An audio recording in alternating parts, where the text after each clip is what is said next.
architecture. I moved here about 5 years ago. They spent the next hour navigating the surface, talking about their careers, the city, the weather, anything but the elephant in the room. Yet, with every shared glance, every accidental brush of hands as they reached for the sugar dispenser, the ghost of their past flickered between them.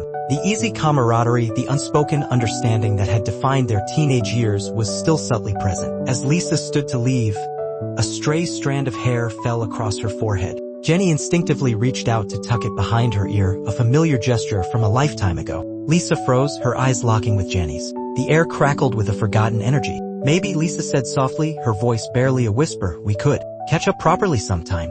Jennie's breath hitched. "I'd like that." They exchanged numbers, a simple act that felt monumental. Over the next few weeks, they met for coffee again, then dinner. They walked along the waterfront, the salty air mirroring the bittersweet tang of their memories. They talked about everything, their current lives, their hopes, their fears, carefully skirting around the raw edges of their breakup. One rainy evening, huddled in a cozy bookstore, the dam finally broke. Jennie, tracing the spine of a worn poetry anthology Lisa had once gifted her, confessed, "I was so scared, Lisa. Scared of losing you to California, scared of not being enough." Lisa reached across the small table, her hand covering Jennie's. "And I was too proud, too hurt by the silence to try harder. I thought you'd moved on." The truth hung in the air, heavy and liberating. They talked for hours, finally piecing together the fragments of their past, understanding the misunderstandings that had torn them apart. They acknowledged the pain, the regret, but also the enduring affection that had somehow survived the years and the distance.